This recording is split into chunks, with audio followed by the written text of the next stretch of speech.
Two soldiers killed. Economic activities crippled over Biafra Day commemoration. High Court declares 25 Rivers Assembly seats vacant.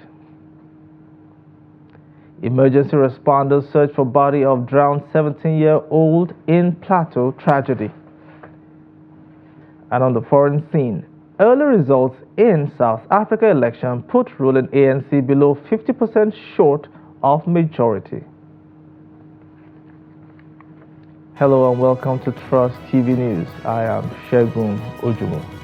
We begin with news that the Biafra Heroes Day sit-at-home declared by the indigenous people of Biafra has once again paralyzed commercial and economic activities in parts of Anambra as banks, schools, markets, motor parks, as well as fuel stations and other public places were shut on Thursday.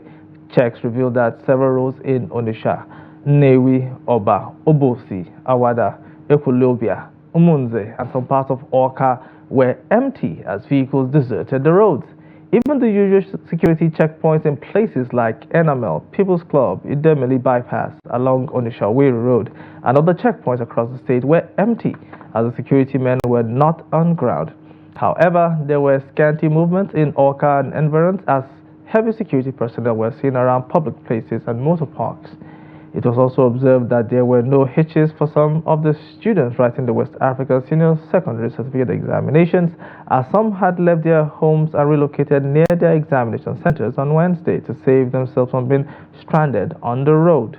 The IPOB group had declared May 30th today a sit-at-home across the southeast and directed every resident in the zone to stay at home in commemoration of Biafra Heroes Day. In other news, the Nigeria Police Force Imo Command say they will deal decisively with any individual or group who attempts to enforce sit-at-home in any part of the state come 30th May under any guise whatsoever. Trust TV Ajibade Praise brings the details. The pronouncement by the outlawed indigenous people of Biafra, IPOB, that there will be a total shutdown of the entire southeast on the 30th of May to mark the Biafra Day has kept the police on their toes. According to the police public relations officer, ASP Henry Okoye, the commissioner of police, Danjuma Aboki, has ordered massive deployment of personnel into every nooks and cranny of the state. The declaration by the outlawed is never going to stand.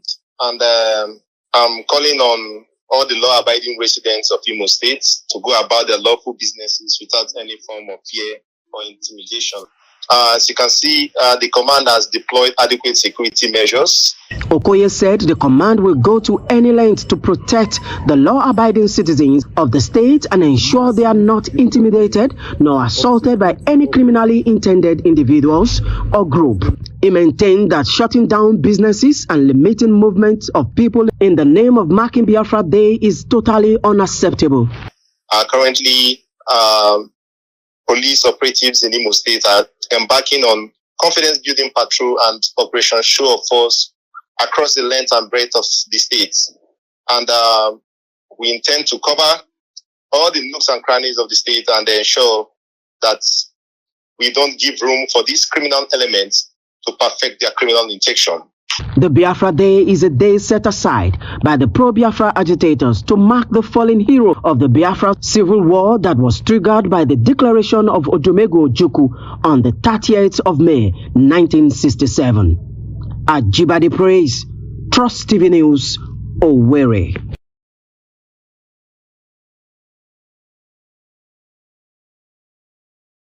Meanwhile, 3 soldiers of 14th Brigade headquarters of the Nigerian Army in Ohafia attached to the 144 Battalion have been feared killed in Aba, the commercial nerve of Abia State. The soldiers were killed at the Army outpost located at the popular Obikabia junction of Umuola in Aba North local government area. The masked gunmen who came in a black-colored SUV took the soldiers unawares. It was gathered that the gunmen also made away with guns belonging to the soldiers. They raised their patrol van and set the outposts ablaze before leaving.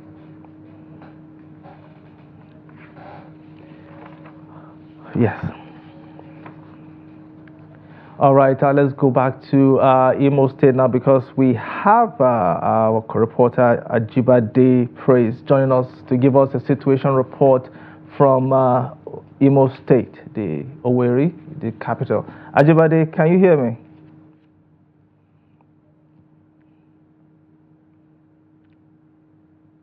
Ajibade, are you there? Good afternoon.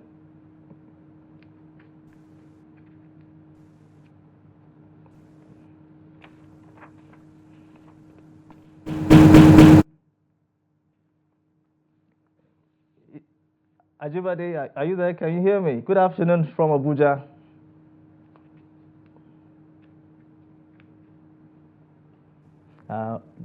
Is Ajibade there? Okay, Ajibade, good afternoon.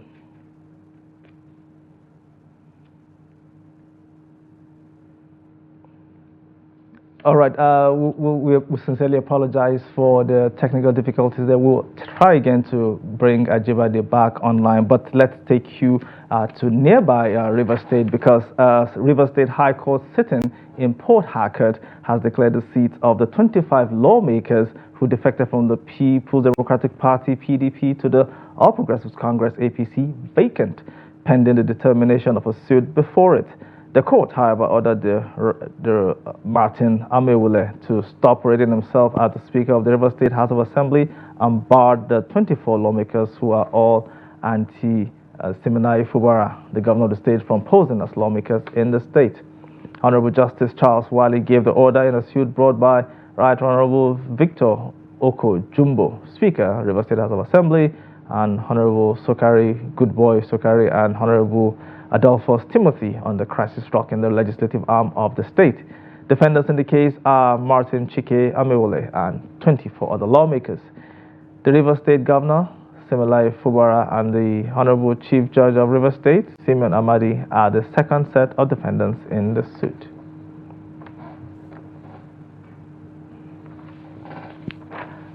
Okay, I understand we have Ajibade joining us from Imo State, Owerri, actually, the state capital. Ajibade, can you hear me? Ajibade, good afternoon. Okay, walk us through the situation in Imo State right now regarding the contentious commemorations.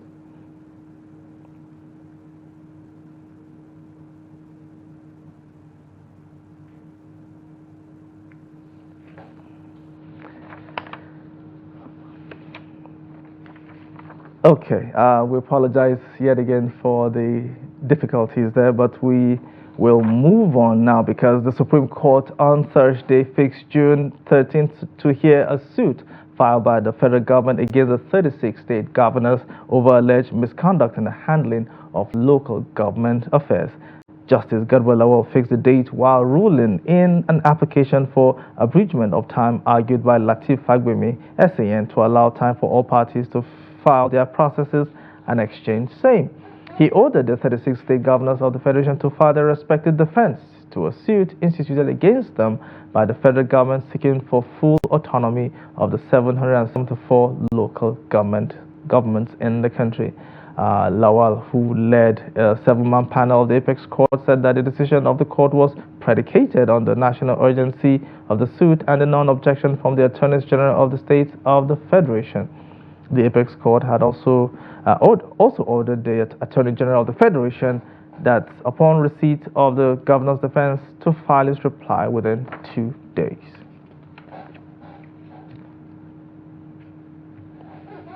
A 17-year-old mechanic, Inusa Musa, has been swept away by a river on Wednesday in Basa local government area of Plateau State while swimming.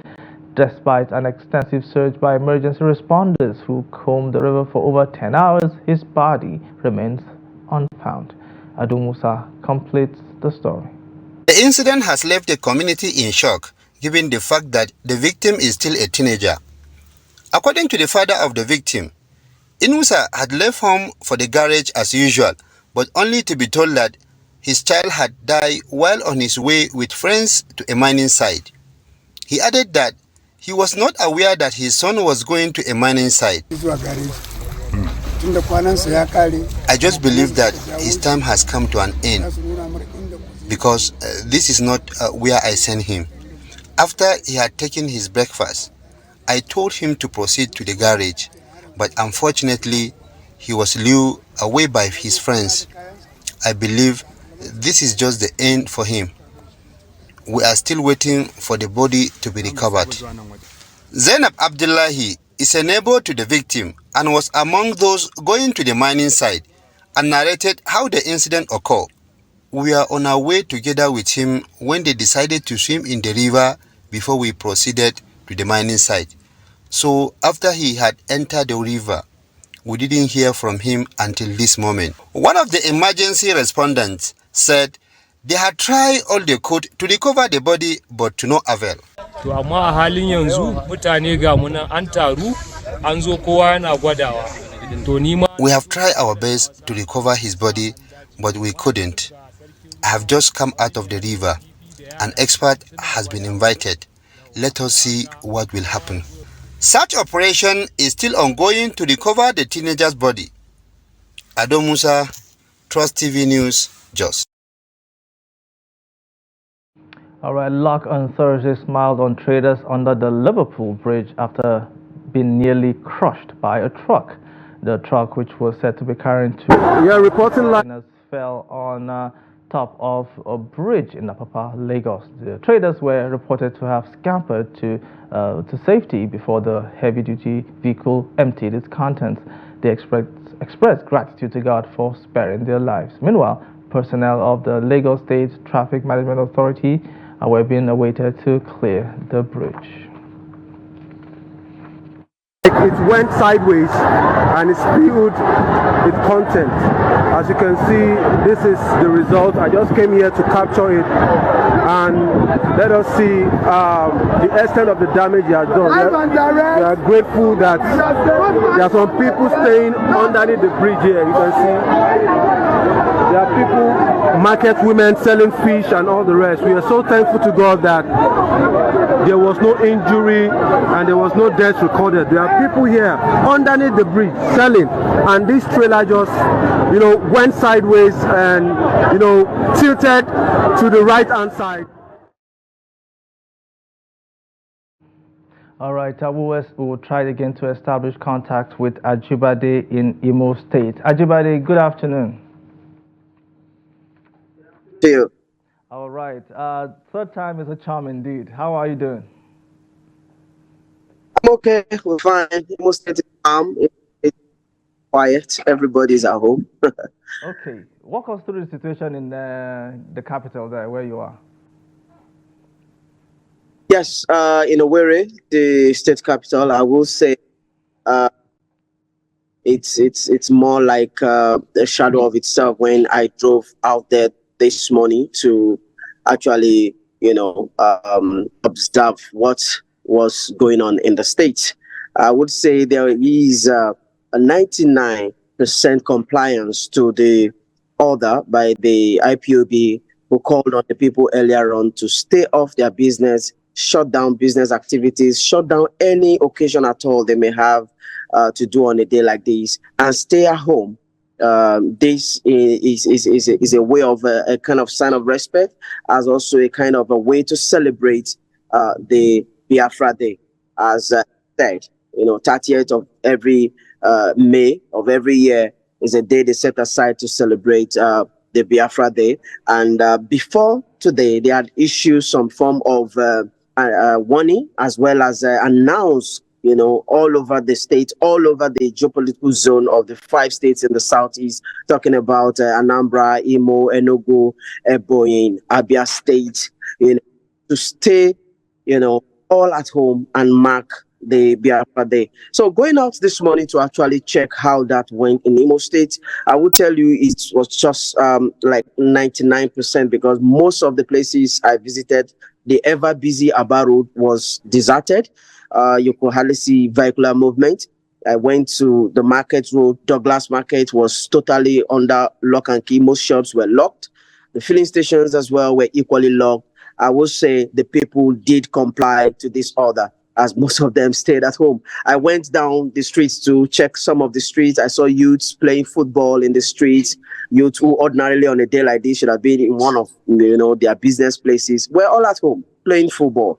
And when I asked some of them question, why did you decide to stay at home? Were you compelled to do this? They said they were not compelled to do that, and they are just doing it as a sign of respect to kind of remember and pay some form of respect to those who died during the Civil War. That is this Biafra Civil War. So that's the situation right here in Imo State. I would say it's been peaceful, it's been calm. There has not been record of any attack anywhere, apart from that which we heard from Abia State, where some persons actually attacked security personnel and killed some of them. Yes, but for Imo State and where I am, it's been peaceful, it's been calm. People are going about marking the day right in their homes with no hindrance and no any form of assault. Yeah, Ajibade, you actually preempted my next question, but because I was going to ask you what other stories or what other news you've been hearing across the region. You've just referenced Abia State there. Have you heard anything from Anambra and some other states, Enugu, for example? Yeah, for Anambra, it's been peaceful too. The only one that actually came as a form of a sad news was that of Abia, as it stands, as it were now. But of course, the day is still young, and it's not over. It's a whole day thing. You run through the night, set for tomorrow when activities will begin again. You can never tell what will still happen. But then we are watching. But another thing I must also say is that the Imo State Police Command earlier on has issued their own warning that, they are going to be present to make sure that no citizens of the state, is assaulted and is compelled in any way to sit at home, but they will provide the necessary security. So we could see some of them going around to actually do, what they are missed. But there's not been any attack of any form, as it were, in states. Right. And we hope it will continue like this also. Thank you so much, Ajibade. Praise for giving us an update from Imo State, not just Owerri, but also from across the region. Thank you very much, and stay safe out there, okay? The Jigawa state government says it has, over the past 1 year, employed no fewer than 7,252 indigents into the state civil service. The employment, which are in critical sectors like education, health, and agriculture, history is part of the government's efforts to address unemployment and reduce the menace of insecurity. Here's a report on that. Among those employed are 5,225 teachers for both basic and higher education, including 143 first-class graduates from various fields. Additionally, 827 junior staff and 1,078 senior staff have been permanently employed in J Health, with 1,440 individuals receiving temporary appointment in J Agro. Beyond the above, 400 women from the Duse Emirate were granted 50,000 naira each as SME funds, making a total of 70,400 youth who have been empowered over the past year. In the education sector, we are giving 5,282 people offer of permanent and pensionable appointment today. From the Ministry of Higher Education, we have 2,049. This 2,049 comprises of 149 first-class students that are going to have an offer of permanent and pensionable appointment. And also there is 1,900 primary school teachers who have gotten additional qualifications, and they are now at graduate or master's degrees that we are now decided to employ them at the Ministry of Higher Education. That makes the total of 2,049 people that will have an offer of permanent and pensionable appointment. We are grateful to our governor. This will encourage us as people with special needs to pursue education, use it to help ourselves and our families, and be useful members of society. Observers say this effort point to the fact that Jigawa is on the path to sustainable socio-economic development with reductions in poverty, hunger, and illiteracy. Many small businesses across Nigeria are struggling to stay afloat in the face of soaring inflation and the fuel subsidy removal. One such story is that of Aisha, a mother of 5 who has been selling maize by the roadside for the past 5 years in Katsina State. Her story highlights the challenges faced by countless small business owners and their families in the current economic climate. Jamil Mabai has more. For half a decade, Aisha, a mother of 5, sells maize by the roadside. But this year, her livelihood is on the brink of collapse due to soaring inflation and the fuel subsidy removal. I'm struggling with my business. Days before, when we were selling this maize, when you buy a maize of 10,000, you know what you get inside, you know how you sell it. You even get more than money to even support fellow women like you to do business. But nowadays, things are very cost and the money is not even coming out. In all, she says, inflation has crippled small-scale businesses. She can barely put food on the table, let alone pay rent. Even I myself, I'm suffering it. Sometimes I will go to the farm there, I will buy, I will come and suffer and sell, I will go up and down, the money is not coming out.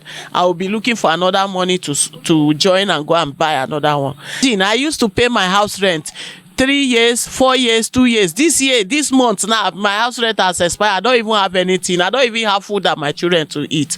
Expert says Nigeria is grappling with hyperinflation, causing the naira to lose its value significantly. Even though the prices generally of goods and services is increasing in Nigeria, but in particular food items, for instance maize. Now a measure of maize is sold at around 1,000 naira, 900 for instance, 800 plus. And this maize is the last resort. If somebody don't eat maize, what else will he eat? So this is the last resort for the masses and their price is now rising. So the government can come in through releasing its reserve, food reserve. So it can release the reserve so that the price will be tame and the masses can buy it at affordable price. And that is the whole essence of government, for it to ensure the welfare of people.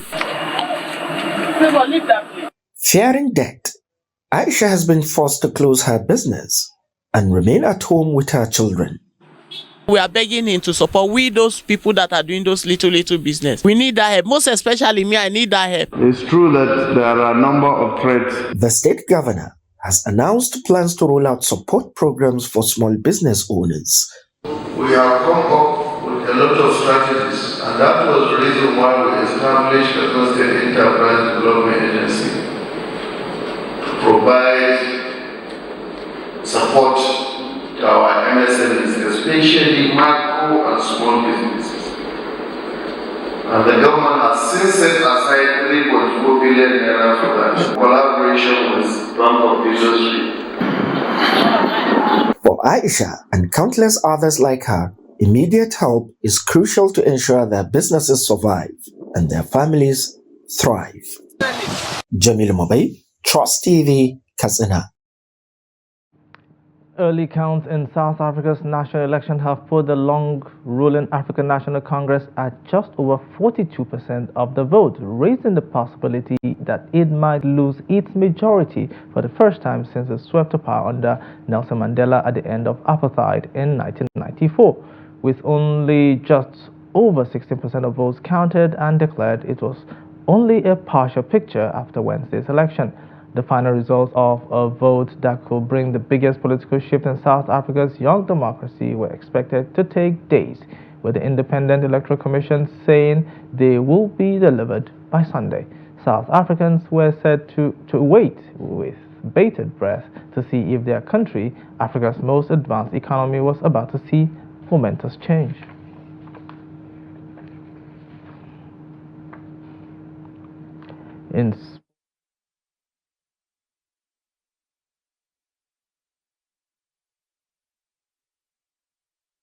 Right, in sports, 2 Nigerian boxers have been eliminated from the ongoing Road to Paris 2024 Olympic qualifying tournament in Bangkok, Thailand.